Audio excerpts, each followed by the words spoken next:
الحمدللہ رب العالمین والصلاة والسلام علی اشرف الانبیاء والمرسلین وعلی آلہ وصحابہ ومن تبعہم بإحسان الی یوم الدین۔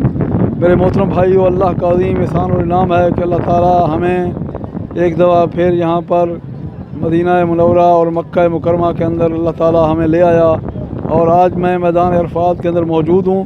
یہ جو پیچھے آپ کو پہاڑ نظر آ رہا ہے جس کے اوپر لوگ چڑھے ہوئے ہیں، یہ جبل رحمت ہے، اور 9 ذی الحجہ کو وقوف عرفہ ہوتا ہے، اور جو حج کا رکن اعظم ہے وہ یہاں ادا کیا جاتا ہے کہ جو حجاج کرام 9 ذی الحجہ کو یہاں نہیں پہنچ سکتے، ان کا حج ہی نہیں ہوتا۔ یہ وہ عظیم جگہ ہے، اور پیچھے جو آپ کو یہ سارا پہاڑ نظر آ رہا ہے، یہ سارا جبل عرفات کے نام سے یاد کیا جاتا ہے، اور پیچھے جو سارا یہ ایریا ہے یہ سارا میدان عرفات کہلاتا ہے۔ میدان عرفات کے اندر آپ کہیں بھی آ کر کے وقوف عرفہ کر سکتے ہیں۔ اللہ کے نبی صلی اللہ علیہ وآلہ وسلم نے ظہر اور عصر کی نمازیں اکٹھی پڑھنے کے بعد قصر اکٹھی پڑھنے کے بعد پھر آپ صلی اللہ علیہ وسلم نے اپنی اونٹنی پہ آپ صلی اللہ علیہ وسلم سوار ہوئے قصوہ کے اوپر، اور آپ صلی اللہ علیہ وسلم نے اس پہاڑی کے دامن کے اندر قبلہ رخ ہو کر کے آپ صلی اللہ علیہ وسلم دعاؤں کے اندر مشغول رہے تھے، اور آپ صلی اللہ علیہ وسلم نے یہاں پر مغرب تک یہ دعائیں جو ہے نا اللہ تعالیٰ سے دعا مانگتے رہے۔ اور یہ جب ہم میں سے کوئی یہاں پر آئے تو اسے چاہیے کہ اس قیمتی ترین وقت کو ضائع نہ کرے۔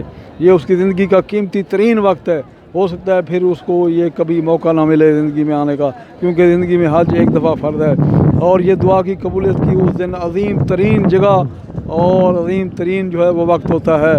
اللہ کے نبی صلی اللہ علیہ وسلم نے فرمایا خیر الدعاء دعائے یوم عرفہ فی عرفہ، میدان عرفات کے اندر مانگی ہوئی دعا وہ بہت بہترین دعا ہے۔ اور اس طریقے سے وہ دعا کیا ہے؟ اللہ کے نبی صلی اللہ علیہ وسلم لا الہ الا اللہ وحدہ لا شریک لہ لہ الملک و لہ الحمد وہو علی کل شیء قدیر۔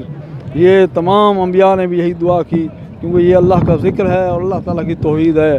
اور اس طریقے سے اس دن حجاج کرام کی زبانوں پہ ہوتا ہے لبیک اللہم لبیک لبیک لا شریک لک لبیک ان الحمد والنعمت لک والملک لا شریک لک۔ یہ ترانہ ان کی زبانوں کے اوپر ہوتا ہے، اور وہ اللہ سے گڑ گڑا کر کے مانگ رہے ہوتے ہیں۔ تو ہم میں سے بھی جو بندہ اس کو موقع ملے یہاں پر آنے کا، وہ اس قیمتی وقت کو ضائع نہ کرے، اور یہاں پر خوب دعائیں کرے اپنے لیے اور اپنی اہل و عیال اور پوری امت مسلمہ کے لیے۔ اللہ تعالیٰ سے دعا ہے کہ اللہ تعالیٰ ہمیں بار بار حج نصیب فرمائے، اور اللہ تعالیٰ ہم سے راضی ہو جائے۔ السلام علیکم ورحمۃ اللہ وبرکاتہ۔